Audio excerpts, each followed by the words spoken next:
Omagyanatimirandasya Gyananjana Shalakaya Chakshurmilitanjena Tasmai Shri Guruve Namaha. So we want to offer Dandavat Pranams with love and affection to all the assembled Vaishnavas, sincere seekers, beautiful souls all over the world. It's such a privilege to connect with an amazing international group of seekers.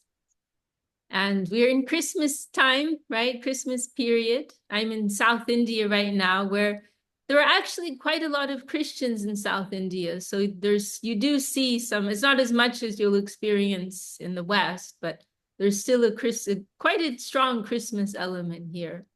Although it is blazing hot, which makes it quite different from the conventional idea of Christmas. And it's a night we can mention, right? You know, we can mention the beautiful example of Jesus. Our Gurudev, Srila Govinda Maharshi, had a lot of appreciation for Jesus, and especially in particular, our Gurudev mentioned how he embodied the principles of humility, tolerance, and respect, right? Which Sri Chaitanya Mahaprabhu speaks about in his Shikshashtakam verses, which are discussing the glories of chanting and the holy name. And then the third verse, which many of you know, our Gurudev Srila Govinda Maharaj was always speaking about this verse, Trinada pi sunichena tadoriva sahishnuna amanina manadena kirtaniya sadahari.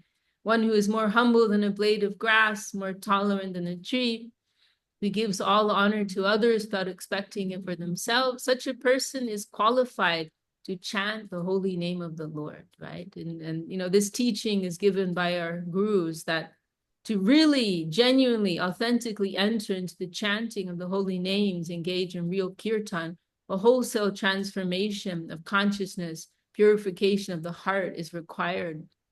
And these three qualities in particular will help to affect that transformation, right? And make us fit to receive, right? I was just discussing with my mother, Divya Sharji, this expression our Gurudev used to make a lot, very beautiful. We must make our hearts fertile, right? But we can think of the holy name or connection with divinity in general as like a seed, right? Oh, we have a Gameth in the waiting room. I have no idea who that is. Oh, okay. We know that person. Okay. We can think of this connection with the holy name as like a seed, and we receive that seed from our teachers, from our gurus. But then when you with any seed, there has to be some fertile soil, right? There has to be some supportive conditions to enable the sprouting and growth and ultimate blossoming of that seed, right, into a beautiful flower and fruit. And so this is what's very interesting, right? Because the wealth is there, the gift is there. We just have to be proper receivers of that. We have to create proper conditions for that wealth to be able to manifest, right? And so this verse from Lord Chaitanya on these principles is telling us what conditions of the heart are necessary for that seed of the glories of the holy name to be able to reveal themselves, to manifest, right? So those principles, humility, tolerance, and respect, you know, and I mean, that's a whole, discussing these is that's a whole discussion in itself, right? The respect, that also, that includes love. I'd like to think of it like that, of respect and love for all, love, honor, respect for all. Tolerance actually means compassion, empathy, right? That's how Srila Bhaktivinoda Thakur, our Guru Bhakti Vinod, he has to explain that principle. When I read that, one of his articles, it was revolutionary for me, made it so much easier to try to practice. Tolerance means compassion, right? Compassion for others.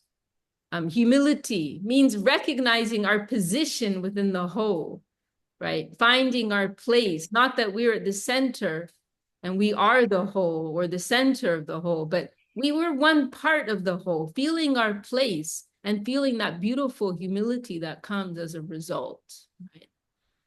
So anyhow, that's a whole topic in itself. But this is what our Gurudev appreciated about Lord Jesus, that he's beautifully exemplifying these principles that are discussed by Chaitanya Mahaprabhu. And in particular, our Gurudev mentioned, right, Lord Jesus, what was after Jesus was mistreated so nastily by his so-called followers and betrayed and so on. What was it what was his prayer? Forgive them, Father, for they know not what they do. My God, forgive them, Father, for they know not what they do. What an example, what an extraordinary example of love and compassion, tolerance, respect, humility, and so on. And another very interesting comment about Jesus that our Param Guru, our grandfather Guru, Srila Sridhar Maharaj, mentioned was in regards to Judas, right? That Judas, he betrayed Jesus, right? And we hear that when Jesus was being like walked to be crucified, and there are crowds on either side watching him, pointing at him, and so on. And Judas was standing there, right? Of course, feeling guilty, conflicted, and Jesus at a certain point, when he walked past Judas in the crowd, he threw a look at him. And it was such a look that Judas, we hear, he ran away. He became mad, threw away this silver wealth that had been given to him, mad, and committed suicide. Right? We hear this because of the particular look that Jesus had thrown him. And Srila Sridhar Maharaj, he gave this interpretation of that glance that Jesus threw. I don't know what different interpretations there are in different schools of thought in the world, but Srila Sridhar Maharaj interpreted like this. I know there are some Christian schools of thought who they have some similar views like this. They say Judas was actually the most intimate servant of Jesus, right? I'm sure some of you here can speak on this with much more authority. But anyhow, Srila Sridhar Maharaj's interpretation, it was this, that he said that Jesus didn't look at him with a look of accusation, but rather Jesus was looking at him and saying, please forgive me. Unbelievable, right? Please, Jesus was looking at him with this expression, oh, forgive me. I have actually done you wrong. I have used you, right? You think that you have used me, but actually I have used you. And now your name will be black for all history. And you've made my name brighter, right? So please forgive me. So how extraordinarily magnanimous, right, is the heart of Jesus. How loving, how magnanimous, how forgiving, right? It is extraordinary. So there are many beautiful examples in the life and the teachings of Jesus, which we can remember at this time. And I did have a request for today regarding Bhagavad Gita, but if anyone present has any question or topic they especially want to hear spoken about today, I'm happy to address that.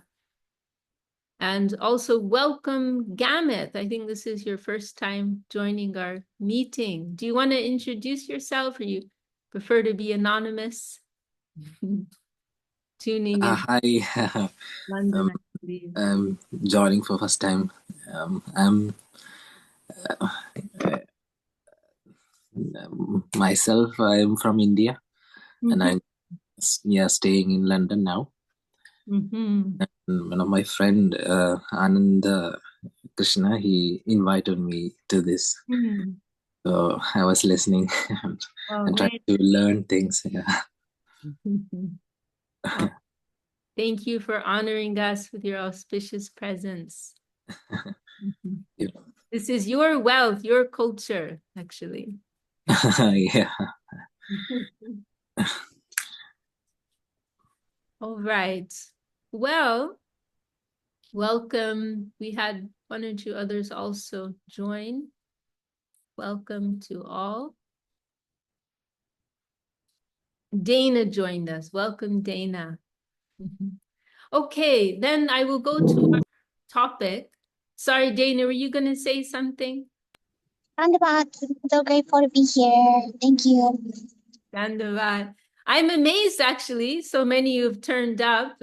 I know many, we are missing a good number, but I'm surprised how many came because I know in this Christmas period, there tends to be a lot of family obligations and everything. So, and it's quite early for some of you as well.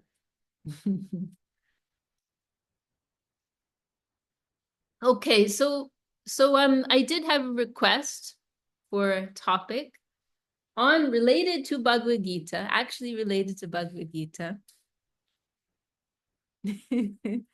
And the question was regarding what we refer to as the Chatur Shloki, which literally means 4 verses. And they're described by our teachers as being the 4 principal verses of Srimad Bhagavad Gita. And those verses, they are in chapter 10, they're verses 8 to 11, 8, 9, 10, 11. That's right.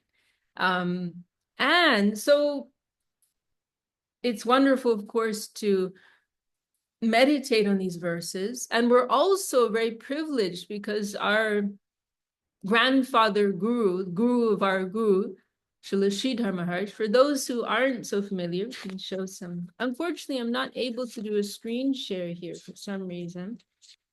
But I'll show you those who are new to our family. This is our guru, Srila Govinda Maharaj, who left the world 2010.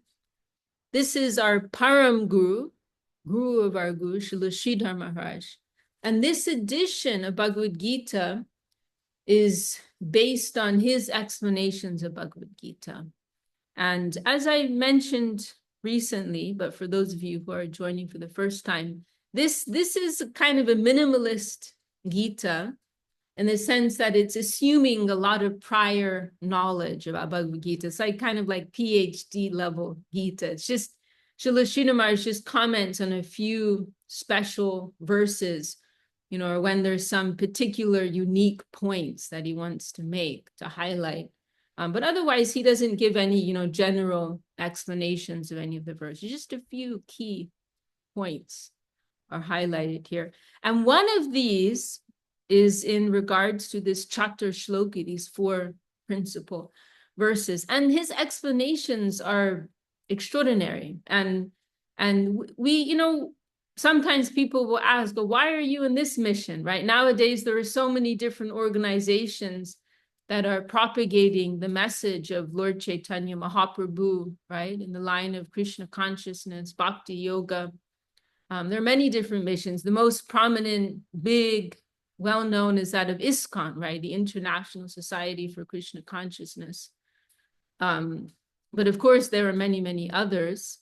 And so some persons may ask, why are you in this particular mission? Our mission, Sri Chaitanya Saraswat Mat, founder, Srila Sridhar Maharaj. Why are you in this particular mission? This is, I would say, one of our principal reasons, the unique wealth, the unique spiritual wealth that has come from the heart of Srila Sridhar Maharaj.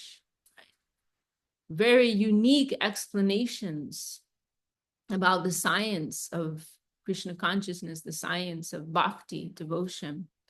And there are a few particular explanations that he gave, which are very special, very profound, and giving what has not been given before, right? And one of those is his explanation of the Gayatri mantra, right? Srila Sridhar Maharaj has given a very profound esoteric explanation of the Gayatri mantra. You can find that in our book, Subjective Evolution of Consciousness.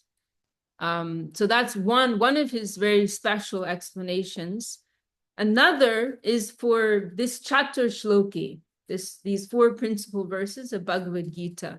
on other verses in Bhagavad Gita, a few others, he's also given some very special explanation. So we can look at this Chaturshloki now.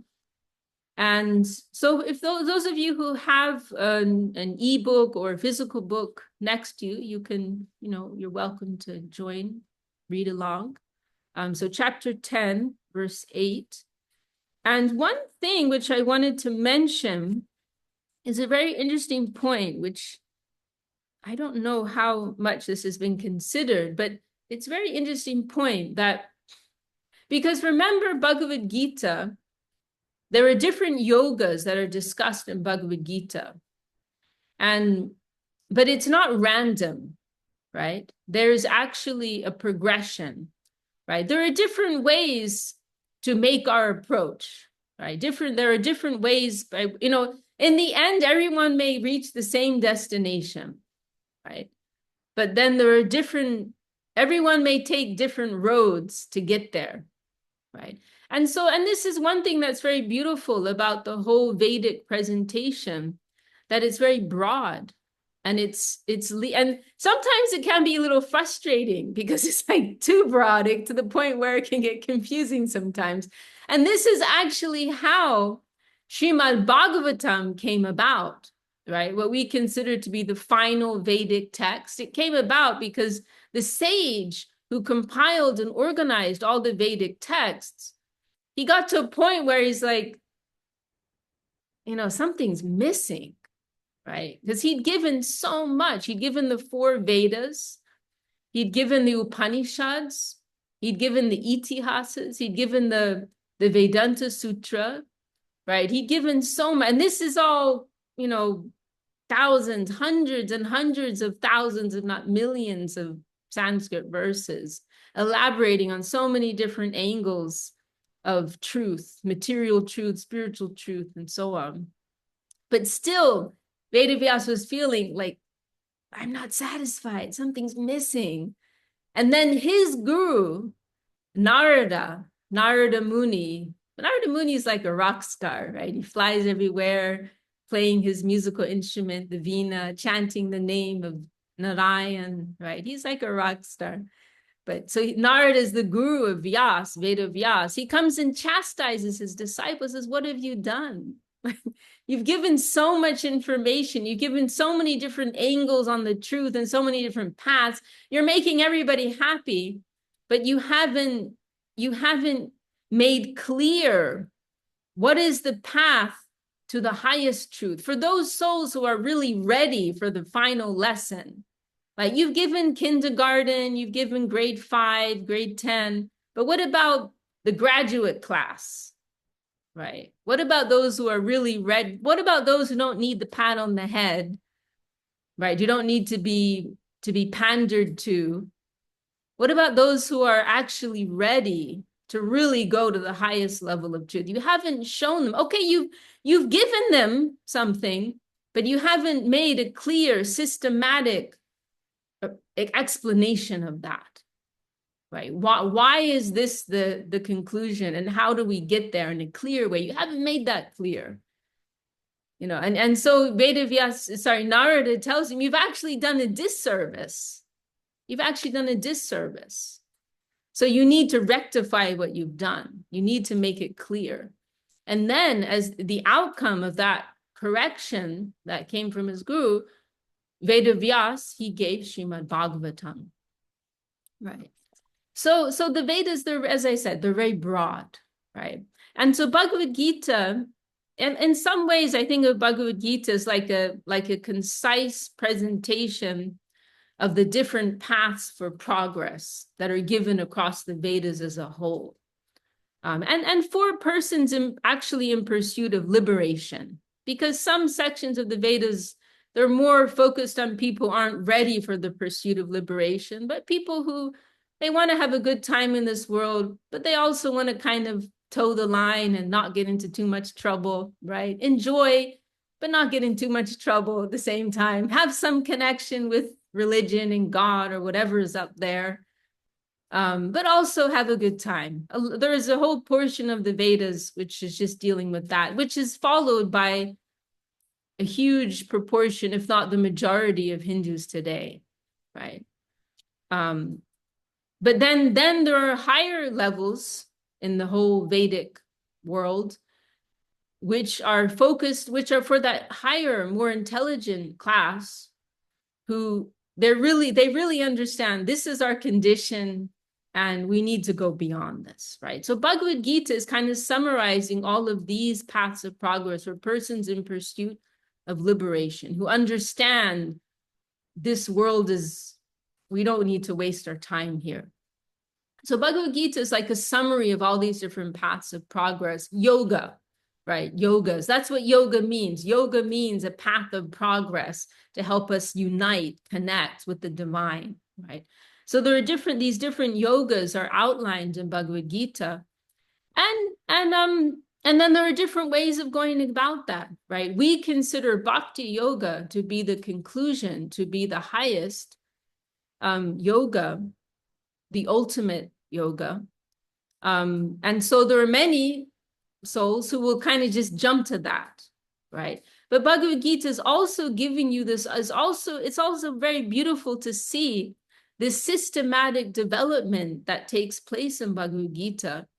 We see that there's this gradual development beginning with karma yoga, right? Which just means selfless duty, which is a very cool first step for anyone. You don't even need to believe in God, right? All karma yoga means is that you practice selfless duty. Whatever it is that you do, you're a mother, you're a father, you're a bus driver, you're a banker, you're a school teacher, whatever your duty is in this world that's making a positive contribution to society and the environment, just do it in a selfless manner, in a righteous manner, an upright manner, in a spirit of duty.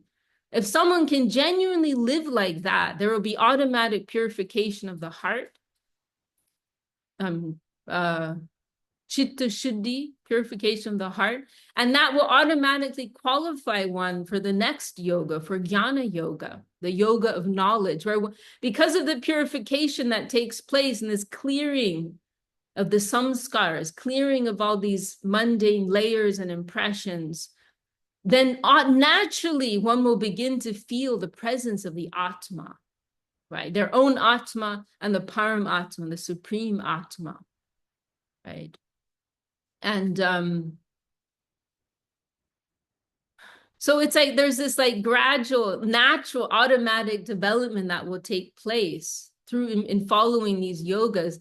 And then now why am I talking about all of this? It is related to the Chatur Shloki, these 4 verses, because this verse number 8, 10:8, the first of the Chatur Shloki, this is actually describing a transition. It's like a turning point. There are other places. There's another key place in Bhagavad Gita too. There are a few verses in Bhagavad Gita which are kind of like, you can see where they're kind of marking a juncture. Oh, here's the shift. Here's the transition from karma yoga to jnana yoga. Oh, here's the transition from jnana yoga to bhakti yoga.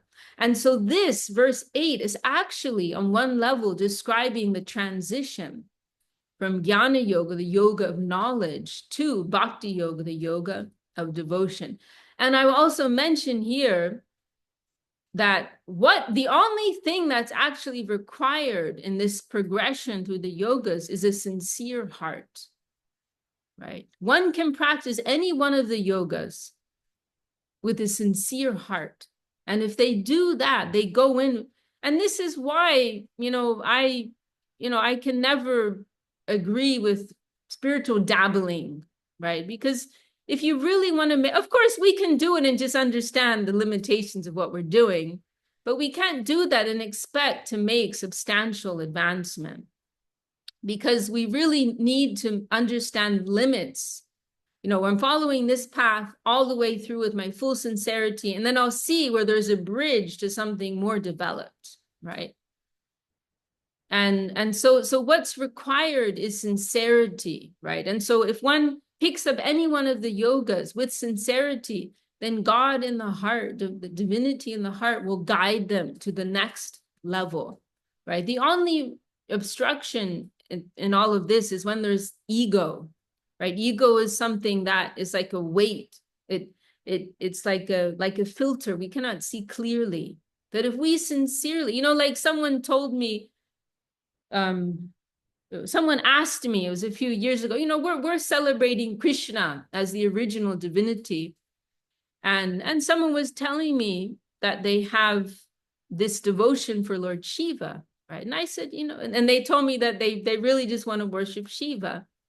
And I said, that's beautiful, and we also worship Shiva, I can also mention, we see Shiva as a supreme devotee, bhakta of Krishna, right? Shiva is very complicated. He's also seen as a special type of avatar of Vishnu. It's very complex tattva to understand. And so they asked me, like, so what do I do with this? Like, I'm really just attracted to Shiva. And I said, that's beautiful. Worship Shiva. I'm not going to tell you not to worship Shiva. That's wonderful. You have devotion for Shiva. Then worship Shiva. And then at a certain point, you may find that Lord Shiva sends you to Krishna, right? But if you feel that, don't break that. That's what feels real to you right now. Worship Shiva. Give all your devotion to Shiva and see where that takes you. That's what I told her. I didn't even tell her from there you can go to Krishna. I just said, worship Shiva with all your heart and see where that takes you. And that's what I would say to anyone in any religious path. Give your full heart. Choose one path and give your full heart to that and full sincerity. And all the while praying, please guide me. Please guide me. Give your full heart to that and see where it takes you. And your heart, your sincerity, and the Lord in your heart will guide you. So going back to this Chatur Shloki, so this verse 8 is actually describing this transition. It's describing the yogi, right? The yogi is in meditation. The yogi is in this profound meditation. He's become fully detached from the mundane, has conquered over all mundane desires.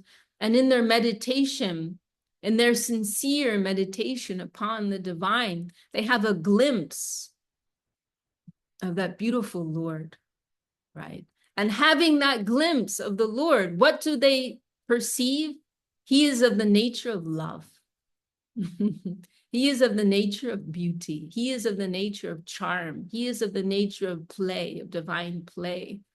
And coming in contact through their meditation, coming in contact with that beauty and that love, then what is their automatic response? To give their heart to that, to devote themselves to that, to serve that, right? So this is what's being described in this verse 8, and this is the natural transition from the yoga of knowledge to the yoga of love, right? And this is where real knowledge should take you. Real, true knowledge, the real end of knowledge is love, actually. And as Srila Sridhar Maharaj said, knowledge, when it's properly situated, is the minister to love, to devotion, right? There's this beautiful pastime in Lord Chaitanya's life in this world. Is described in the text Chaitanya Bhagavad. And there's this very proud scholar, right, Keshav Kashmiri. And Chaitanya Dev defeats him, right? And this scholar, he doesn't understand he doesn't know the divinity of Chaitanya Dev, and he's very puzzled because he considers himself a favored son of the goddess Saraswati. Goddess Saraswati is the goddess of knowledge, and he has all these blessings from goddess Saraswati, which make him supreme as a pundit, as a scholar. And so he's bewildered. Like, what happened? Like, why did you let me down? He's like very puzzled about this and feeling very low within himself. And like goddess Saraswati abandoned me. What happened? And then he has a dream that night, and the goddess Saraswati appears to him and explains, no, I didn't abandon you, but this Chaitanya Dev, he is the supreme, right? He's not just some ordinary Sanskrit scholar, but he is the divinity. He is God. And And what is the real, and she says, like, I wanted to bless you, right? It's a blessing to be defeated in this way. And then this beautiful expression, I cannot remember if the goddess Saraswati makes it or if it's Chaitanya Dev himself the next day who expresses it to him. But there's this beautiful, I cannot remember the verse itself. Our Gurudev used to express it, but saying the real fruit of knowledge is divine love. Right? This is the real fruit of knowledge. Real knowledge will lead you to the conclusion that knowledge is not the goal. The real knowledge will lead you to that, right? To love and to abandoning the pursuit of knowledge, actually. Then ultimately, right, in the highest plane of divine love, jnana shunya bhakti is celebrated as the highest, right? Knowledge-free devotion. The companions, lovers, devotees, friends of Krishna, they don't know that he's God even, right? They're just adoring him, loving him, serving him, and being served by him also, right? In a beautiful, loving exchange, right? They're beyond that awareness that he's God, right? That's at the highest level, right? Which we don't pretend to be at, but we know that it's there, right? So anyway, I kind of wanted to highlight this, and Bhagavad Gita is just an extraordinary and perfect text. And there's a very systematic development taking place. There's a section, for those who know the book Revealed Truth, there's a section there. It's by our Gurudev, Srila Govinda Maharaj, and there's a chapter there where he's discussing this, and it's very eye-opening. He's like, as I mentioned earlier, there are some key junctures, key turning points in Bhagavad Gita, and in this talk, our Gurudev, he was highlighting some of these junctures, and when I read that, it was so eye-opening. It just, as our Gurudev said, we can read Bhagavad Gita every day. There's always some new light, some fresh revelation that's going to come out of that. Okay, let's have a quick overview. I don't know if I'm going to go through the purports, because that would take a lot of time. And simply we could encourage everyone who hasn't to take the time in your own time to read through these purports. And for those who are new and don't have a copy of this, you can message me or one of your friends who connected you to this group, and please get yourself a copy of this. Okay, so verse 8, first of this chapter shloki. Aham sarvasva prabhavo mata sarvam pravartate iti matva bhajante mam buddha bhava samamvitaha. I am Krishna, the sweet absolute, the origin of all, the entire universe of material and transcendental play, activity, purpose, and the Vedas and allied scriptures which give guidance, all evolve from me alone. Realizing this hidden treasure, persons of fine theistic intelligence surpass the mundane and embrace the path of love divine, Raga Marg, and adore me forever. So this is kind of an expanded translation. We can also just have a simple breakdown of the verse. Aham sarvasva prabhavo. This is the first phrase here. So I am the source, I am the cause, I am the origin of all. And then mata sarvam pravartate.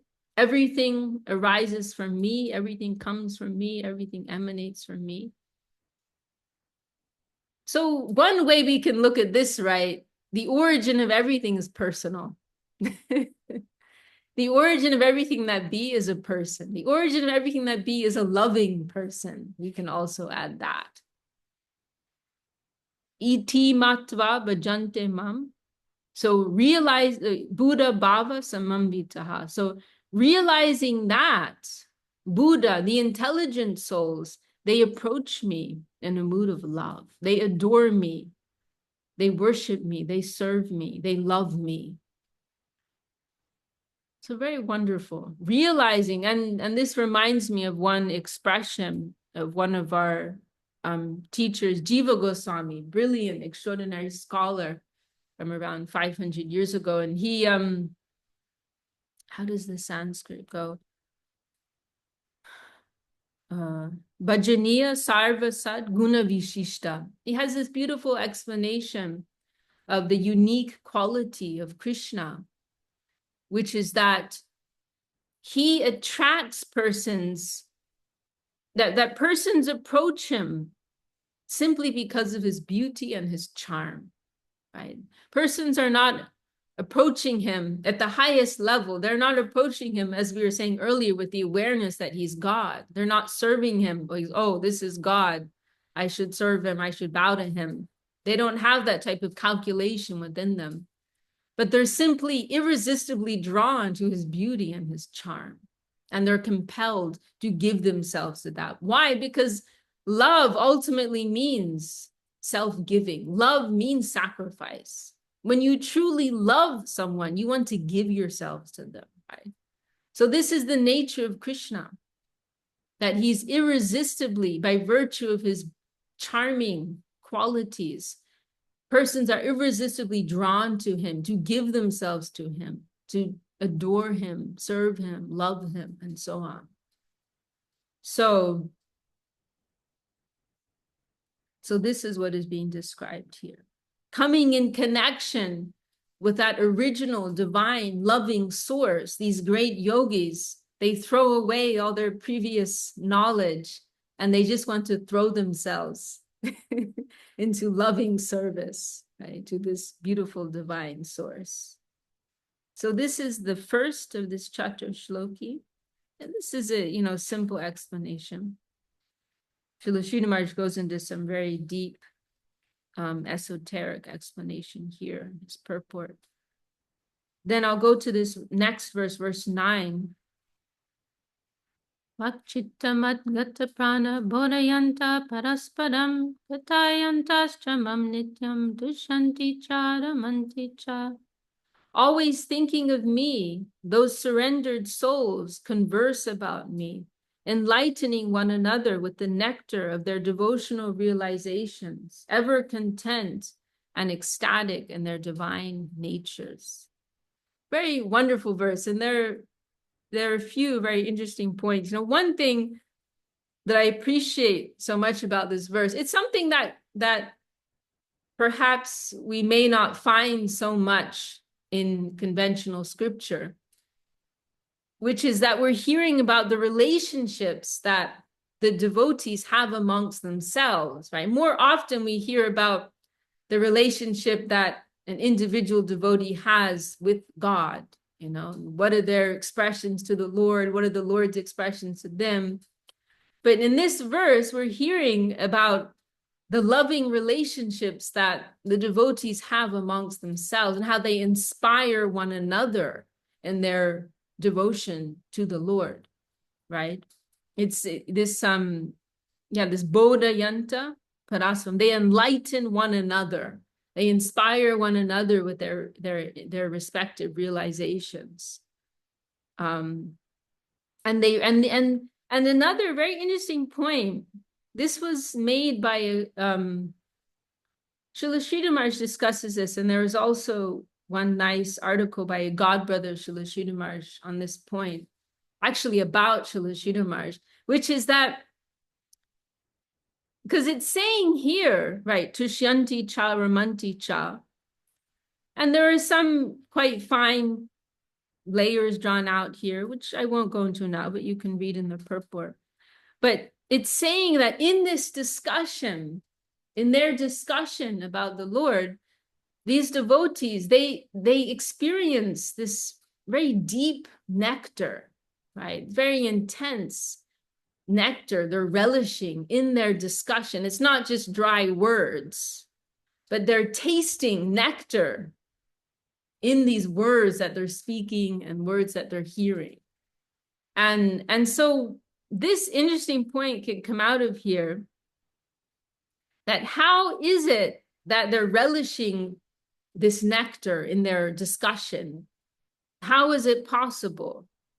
Because not everybody experiences that, right? Someone may pick up Bhagavad Gita and feel this is like a dry sermon. I don't get anything. Someone may try and say something about the Lord and it just feels like a dry exercise, right? So why is it that some people get so much taste out of hearing topics about these topics of the divine, Hari Katha, topics of the Lord?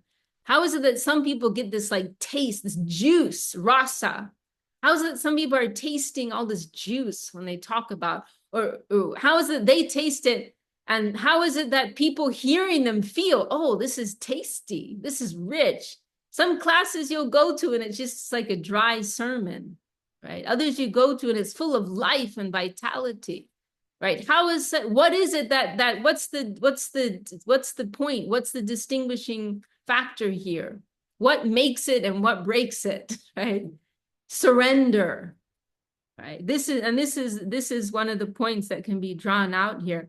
This is Krishna himself speaking. Mak chitta madgata prana. Those souls who've given their chitta, means chittas are, they've given their consciousness to me. Madgata prana, they've given their prana, they've given their very life breath to me. Those kinds of souls who have totally given themselves to me in love, they tushanti cha ramanti cha katayantascham. When they're speaking about me, tushanti cha, they're experiencing this inconceivable type of nectar, right? So it is because of their surrender that there's nectar in their words, and they're tasting nectar also when they speak. And I'll just mention here as a side note, it was a god brother, I mentioned this just now too, it was a god brother of Srila Sridhar Maharaj who, he mentioned this in regards to the birthplace of Srila Sridhar Maharaj. His birthplace is called Hapanya. And the literal meaning of Hapanya, as many of you will be aware of, is sweet waters, right? And often people will attribute it to the sweetness of the coconuts that grow there. This is a small village in West Bengal, part of the Gauda Mandal, the area of Chaitanya Dev's pastimes. So this little village where Srila Sridhar Maharaj was born is called Hapanya, which means sweet waters. And this one godbrother of Srila Sridhar Maharaj, he made this beautiful remark in an article he wrote in glorification of Srila Sridhar Maharaj, which our Gurudev published in his Gaudiya Darshan magazine. And the comment he made, he said, what's actually sweet about this place? It's not the water, but it's the words. It's the words of Srila Sridhar Maharaj, giving such profound and sweet nectarian explanations of the absolute truth. And then he actually connected it, as I recall, to this verse and saying, and why is it that Srila Sridhar Maharaj's explanations are so beautiful and so attractive? Because he has fully surrendered himself. So when we can surrender ourselves, and there's this nectar, this sweetness that will come in exchange, right? The Lord will fill their heart and fill their words with vitality. And so, we can also look at ourselves sometimes, right? And if we feel that we're not tasting any juice in our spiritual life, that's just a reflection on us, right? Or we just feel like we're, it's all dry. That's a reflection of why aren't we tasting that? Why aren't we tasting the juice that's here? We should be tasting the juice that's there. And if not, why not, right? We have to examine our own practice. Of course, it's also natural in the course of our progress, there will be dips. That's to be expected. So we don't have to totally dismiss ourselves. Now I'll go to this third verse here, verse 10.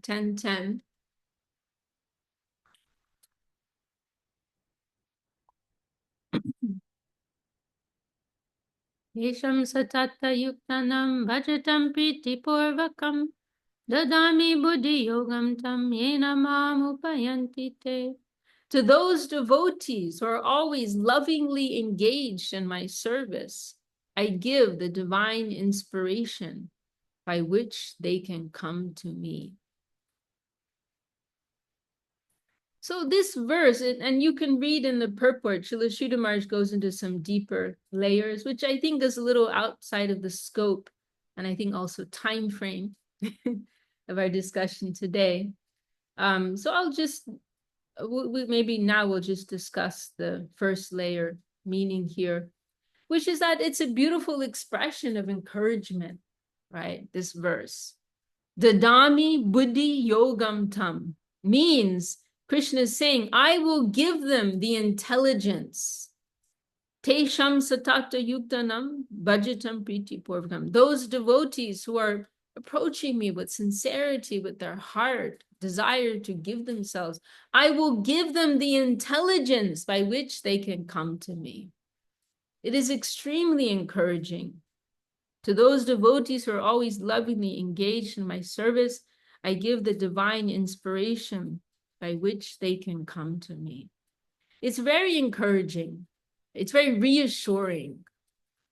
Because there, as I mentioned just now, right, there will be dips in our spiritual life. And we should experience dips, right? If we're not, then something's also wrong, right? We should be experiencing obstacles and challenges on the path. There will be dark moments. There will be the dark night of the soul, and so on and so forth. So it's natural, right? When we have the courage to face ourselves and to square ourselves up with the universe, you know, things are going to get messy. It's going to be difficult. There will be bright days and there will be dark days. And so this beautiful reassurance is being given by Krishna here. That if you are really coming to me, trying to approach me with love and with sincerity, don't fear, never fear. I will give you the intelligence. I will give you the knowledge. I will show you the way. I will show you the light. I will show you the way. That's what he's saying here. So it's wonderfully reassuring.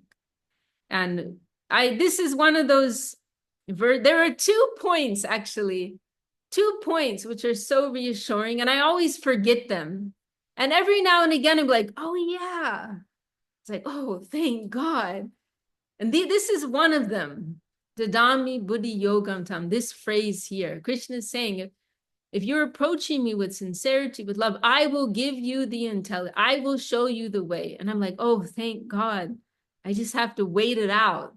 The path will become clear. This is one of the points. And the second point, which I always have these oh yeah moments, is that kirtan.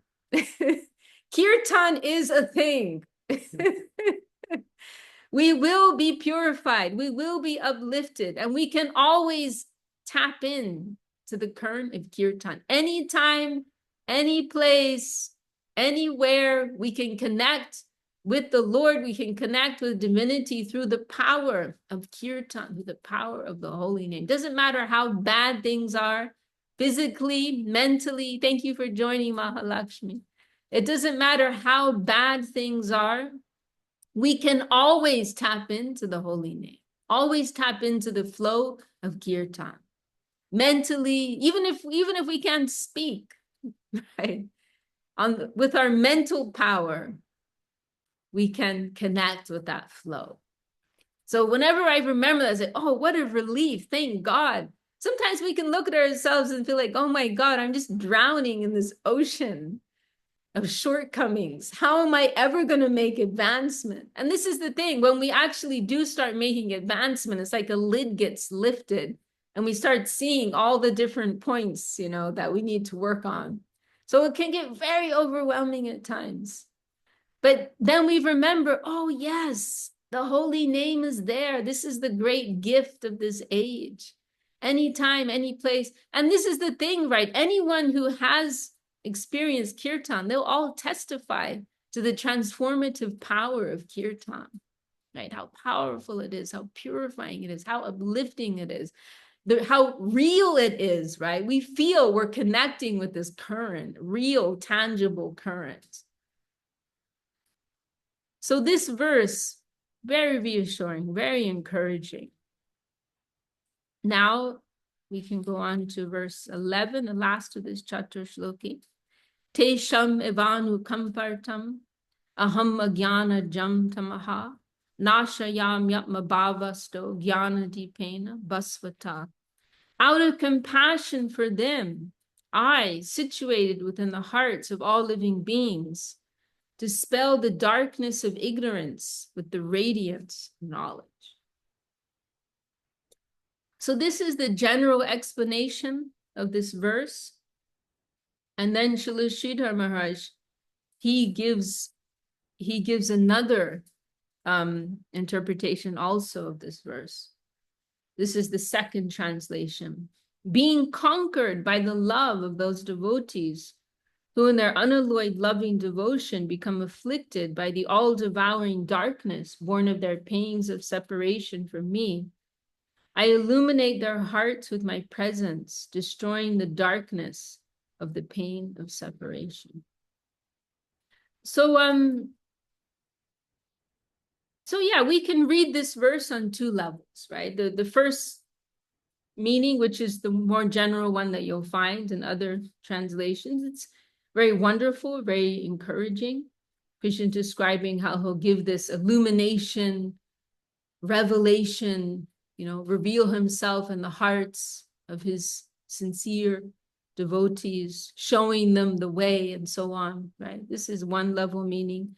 But then within the specific context of this chapter in Bhagavad Gita, right? Srila Sridhar Maharaj, he makes this point, and you can read the commentary here. Srila Sridhar Maharaj makes this point, right? That, well, hang on now.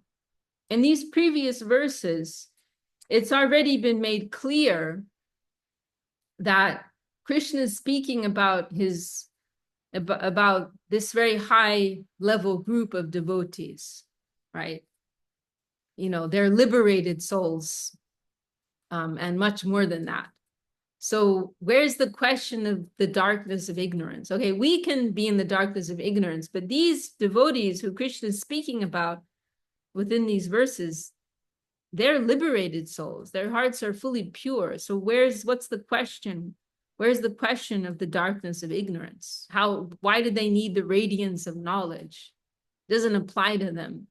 So this is this fine point Srila Sridhar Maharaj is drawing out. And it's a nice example of this, these fine explanations that Srila Sridhar Maharaj gives. And so Srila Sridhar Maharaj gives this other explanation. And one thing which we can also note here, the nature of Krishna's divine play is described sometimes as a prakrita. And a prakrita means that it appears to be ordinary, it appears to be human-like, but it's actually divine, right? So it can throw you off sometimes. It can puzzle you sometimes. Like what Krishna is doing with his friends, it looks like what I do with my friends. What's so special about it? But this is it. It is a prakrita. It is human-like, but it is not human, right? And the consciousness of the conscious platform upon which all this activity is taking place is categorically different. So what I mean to say is that ordinary human experience and the experiences that Krishna and his beloved friends, companions, devotees have in that highest plane of existence, they often parallel one another and they look the same, but they're not, right? So you see this not only in Gita, but also in other places such as the scripture Srimad Bhagavatam, this tamaha, right, which means this ignorance, right? And there's also a place, darkness of ignorance. There's also a place in Bhagavatam where the Braja gopis, the gopis, very beloved devotees and lovers of Krishna, they're described in this way. They're experiencing this darkness of ignorance, this tamaha. But what is that actually? It appears to be the darkness of ignorance, but it's actually this very deep, profound experience of separation, right? They're experiencing this pain of separation from Krishna, which is the outcome of the most intense love, right? Which leads us to another point, which we may just gently lean into, but not fully go into, which is that Srila Sridhar Maharaj has expressed that vipralamba, or separation, it is the highest realization. It is the highest condition of the heart, to be living in a state of loving separation from the divinity. It can be puzzling, right? But because in that separation, there's a more profound level of divine emotion that comes out, right? To be separated from one's beloved. There's a greater intensity that is in that than being united with your beloved, right? We can understand it in that way. And so in the case of these very elevated souls, they may appear to be in a very mundane state of lamentation, despair, but they're actually experiencing this very high divine state of separation and love, right? And so this verse on a deeper level can be read in this way, where Krishna is giving this reassurance that when my devotees are experiencing this darkness, these pangs of separation from me, in the last moment, I will come and reassure them. I am here. I am with you. I am with you. I am always with you. My love is with you. So it can be understood in that way. I illuminate their hearts with my presence, destroying the darkness of their pain of separation. Of course, we won't think that applies to us, but this higher class of devotees. Okay, well, we're just about at the end of our time. Very happy to be able to discuss these topics with all of you. And let me change our view here. Let me see. But I would love to hear if anyone in our group, and welcome Chaitanya Mai joined us, and Axel joined us, and perhaps a few others. And would anyone like to share any thoughts before we close for today?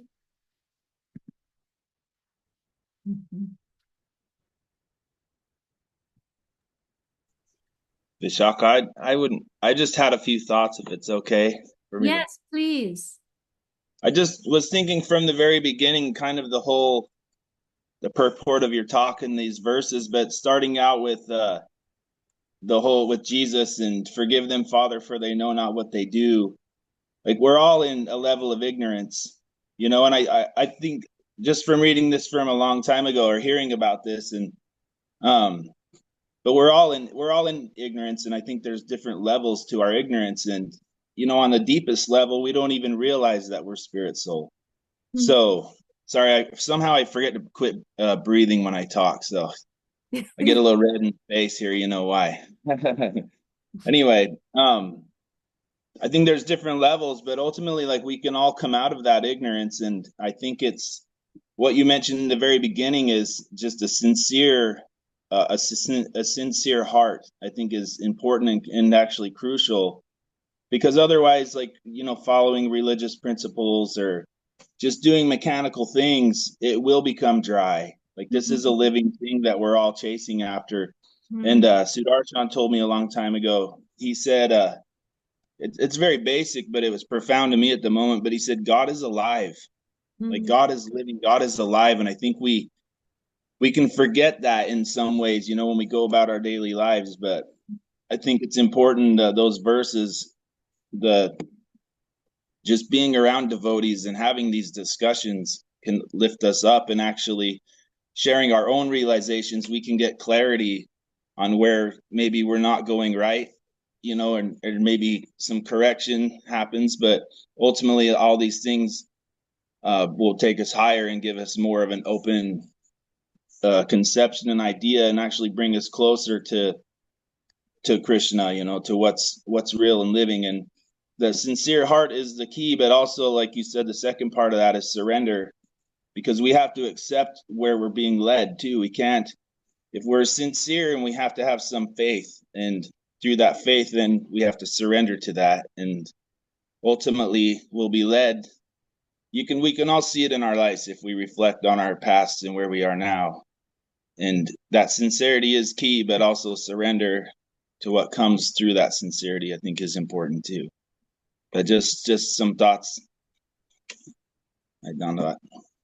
That's very profound. That's a beautiful meditation. Sincerity and surrender to the truth that comes as a result of that sincerity. Wow, that's something to end on. Thank you so much for sharing that, Bhima Krishna Prabhu. And we also have Jayadev with us. So happy to have your presence, Jayadev. Any thoughts you want to share? I'm just happy to be here. I'm glad I landed on the Chatur Shloki too. Very wonderful, and just wonderful to be with the devotees so early in the morning. I'm grateful, very grateful. Yeah, togetherness. It's so powerful, so beautiful, so uplifting. Thank you for sharing that. And we also had Ramananda Prabhu join us. Such a beautiful turnout today. Okay, well, Merry Christmas to everyone. Should we close there then for today? Kirtida, would you like to share any thoughts with our group? Dandavat. Merry Christmas to all. No, I don't think so. 10:10 is my favorite Aha, word. okay. Yes. And it's so beautiful. I can't say anything more. But 10:10 in Gita is beautiful verse. 10:10 is the Tesham, the Dadami Buddhi Yogam Tam, right? I give them the intelligence by which they can come to me. Yes. Yes. Is it beautiful? Thank you for sharing. I'm sorry, I can't speak as well English, you know. Oh, no, your English is just fine. Thank you. Okay, well, thank you all so much for your beautiful company. We'll close there for today. Wishing you all happy, uplifting holidays and good company. Jai Srila Bhakti Sundar Govinda Dev Goswami Maharaj ki Jai, Srimad Bhagavad Gita ki Jai, all the assembled devotees, sincere seekers ki Jai, Shri Harinam Sankirtan ki Jai, Jai Gaur Premanande. See you all next time. Viva.